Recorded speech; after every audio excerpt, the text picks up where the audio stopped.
말씀의 제목은 거룩하라입니다. 본문 말씀은 레위기 11장 44절에서 45절 말씀입니다. 읽겠습니다. 나는 여호와 너희의 하나님이라. 내가 거룩하니 너희도 몸을 구별하여 거룩하게 하고 땅에 기는 길짐승으로 말미암아 스스로 더럽히지 말라. 나는 너희의 하나님이 되려고 너희를 애굽 땅에서 인도하여 낸 여호와니라. 내가 거룩하니 너희도 거룩할지어다 라고 말씀하셨습니다. 이 말씀과 같은 말씀 출애굽기 20장 2절 보겠습니다. 나는 너를 애굽 땅 종되었던 집에서 인도하여 낸 내 하나님 여호와니라고 하셨습니다. 오늘 본문 말씀의 해석과 의미는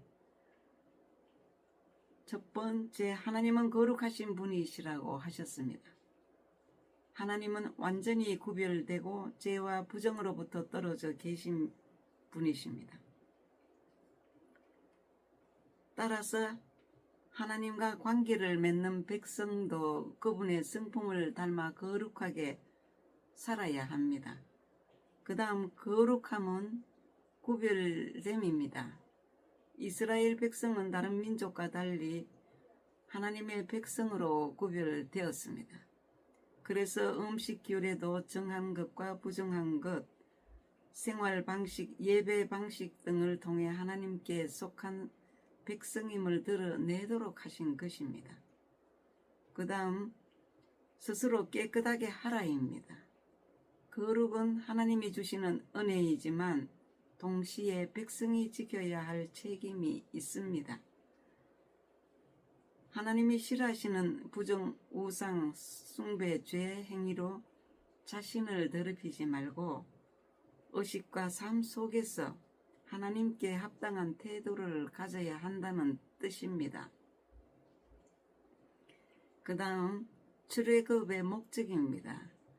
하나님은 단순히 이스라엘을 애굽의 노예 상태에서 해방시키는 것에 그치지 않고 하나님의 백성으로 삼으시기 위해 구원하셨습니다.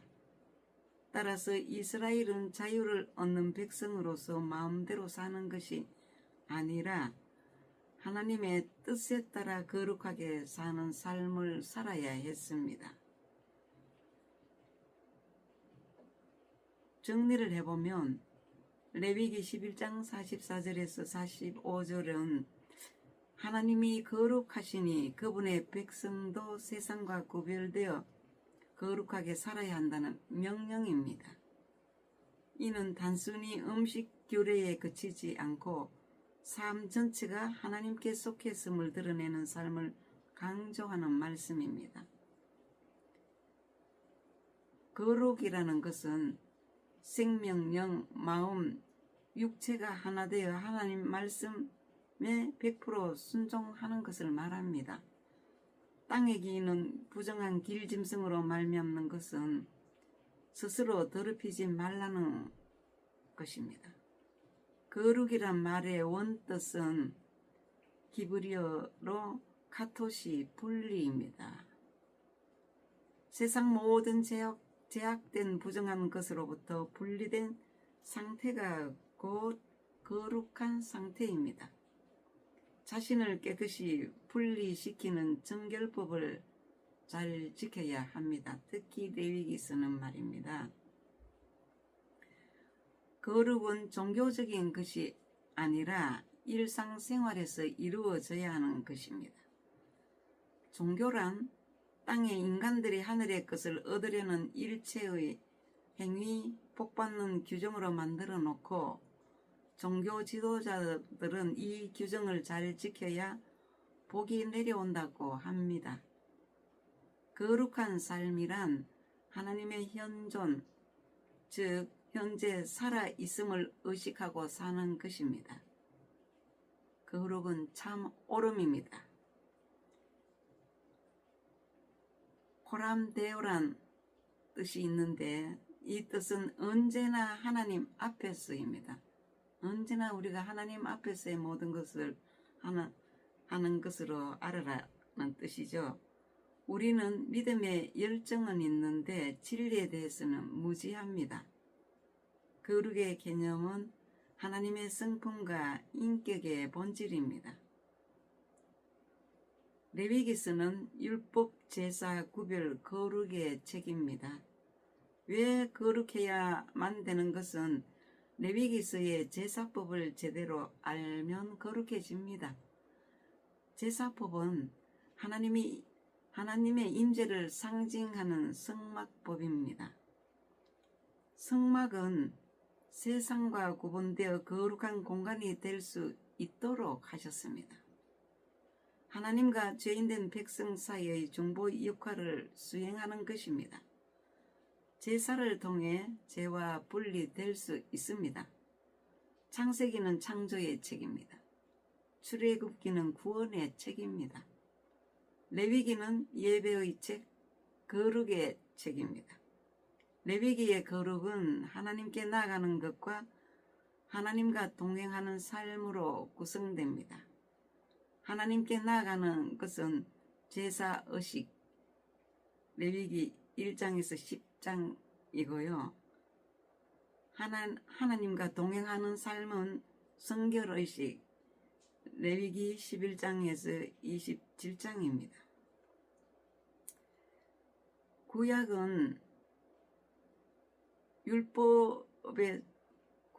율법은 성결을 유지하도록 되어 있습니다. 신약 복음은 성령님의 임재하심으로 거룩하게 하십니다. 그리고 제사는 번제 제사의 뜻은 생명 자체를 드립니다. 예수님께서도 생명을 드리심으로 십자가에 달려 죽으셨습니다. 번제는 히브리 말로 올라, 피어 올리다에서 유래한 말로 곧 제물이 하나님께 올라감을 뜻합니다. 히브리서 10장 10절의 말씀은 이 뜻을 따라 예수 그리스도의 몸을 단번에 드리심으로 말미암아 우리가 거룩함을 얻었노라고 했습니다. 아주 표현을 간단하게 잘 했습니다. 번제 제사는, 번제라는 명칭은 희생 제물을 태우는 연기가 하늘로 올라가서 하나님께 상달되기를 간구하는 뜻에서 붙여진 명칭입니다.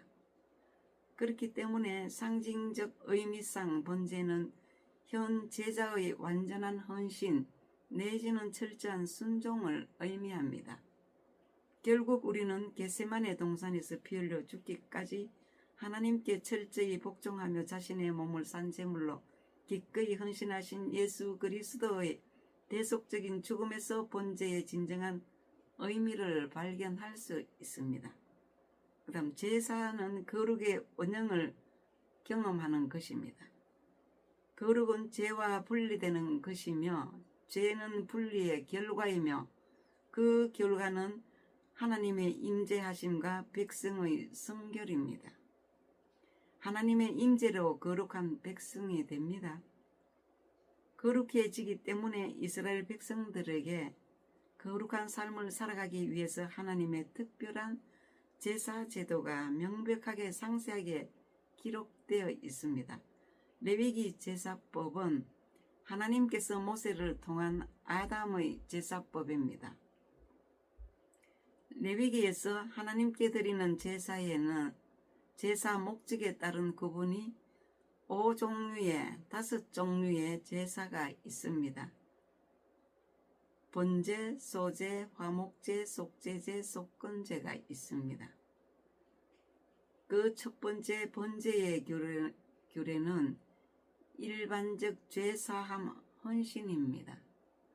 레위기 1장 1절에서 6절까지 보면 번제는 하나님의 뜻에 전적으로 순종하는 예수님의 사역 자세입니다. 제사 제도는 자기 백성에 대한 왕의 자격으로서 하나님께서 백성들에게 지켜야 할 법도를 세상에 널리 퍼뜨려 모두 알게 하시는 것입니다. 반포하시는 것입니다. 1절 보겠습니다. 여호와께서 회막에서 모세를 부르시고 그에게 말씀하여 이르시되, 이 말씀은 하나님의 심중에서 이르시는 중요한 말씀입니다. 레위기에서 수십 번 계속 말씀하셨습니다. 50세 단으로 말씀하셨습니다. 2절입니다. 이스라엘 자손에게 말하여 이르라. 너희 중에 누구든지 여호와께 예물을 드리려거든 가축 중에서 소나 양으로 예물을 드릴지니라. 3절입니다. 그 예물이 소의 번제이면 흠없는 숫것으로 회막문에서 여호와 앞에 기쁘게 받으시도록 드릴지니라 했습니다. 이 3절의 흠없는 제물은 영적 의미는 예수 그리스도께서 원천적으로 완전하심을 뜻합니다. 완전은 최종적 표현으로 완료의 마지막 단어입니다. 예수님은 이루셨습니다. 그리고 4절입니다. 그는 번제물의 머리에 안수할지니 그를 위하여 기쁘게 받으심이 되어 그를 위하여 속죄가 될 것이라 입니다. 경배드리는 자가 제물의 머리에 안수를 하여 죄를 전가시킵니다. 자신이 지은 죄의 책임을 짐승에게 넘겨 씌웁니다. 그러나 영적 의미는 예수 그리스도께서 성도의 죄를 대신 짊어지심을 예표합니다. 고린도후서 5장 21절 하나님이 죄를 알지도 못하신 이를 우리를 대신하여 죄로 삼으신 것은 우리로 하여금 그 안에서 하나님의 의가 되게 하려 하심이라고 하셨습니다. 5절입니다. 그는 여호와 앞에서 그 수송아지를 잡을 것이요 아론의 자손 제사장들은 그 피를 가져다가 회막문 앞 제단 사면에 뿌릴 것이며 입니다. 그 피를 회막문 앞 제단 사면에 뿌릴 것이란 회막은 하나님이 인간과 만나기 위해 임재하시는 곳이라고 했습니다. 한마디로 미팅 장소죠. 희생제물의 피를 하나님 앞에 보임으로써 제물 드리는 자의 죄를 속함받기 위함이었습니다. 육체의 생명은 피에 있기 때문입니다. 오늘은 여기까지 말씀드리고 다음 시간에 말씀 이어가겠습니다.